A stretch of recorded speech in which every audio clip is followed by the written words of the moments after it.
दादी के 3 बेटे। एक गांव में एक दादी रहती थी जिनके 3 बेटे थे। दादी ने अपने बेटों को बड़े प्यार से पाला था, लेकिन उनके स्वभाव एक दूसरे से बिल्कुल अलग थे। दादी बूढ़ी हो चुकी थी और अब उनके लिए अकेले घर के काम करना मुश्किल हो रहा था। उन्होंने सोचा कि अब समय आ गया है कि उनके बेटे उनकी मदद करें। दादी ने सबसे बड़े बेटे को बुलाया और कहा, बेटा, मैं अब बूढ़ी हो चुकी हूँ, क्या तुम मेरी मदद करोगे? बड़ा बेटा स्वार्थी था।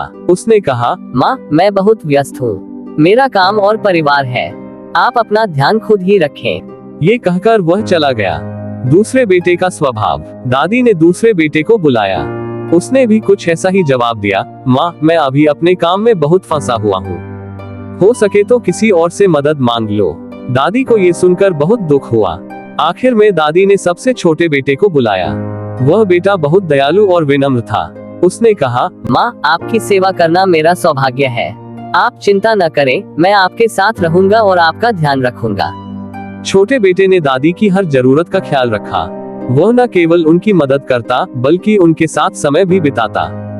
दादी बहुत खुश थी और भगवान का धन्यवाद करती थी कि उन्हें ऐसा बेटा मिला। ये कहानी हमें सिखाती है कि माता पिता की सेवा करना हमारा कर्तव्य है। स्वार्थी बनकर अपनी जिम्मेदारियों से मुंह मोड़ना सही नहीं है। सच्चा बेटा वही होता है जो अपने माता पिता की देखभाल करे और उनके बुढ़ापे में उनका सहारा बने।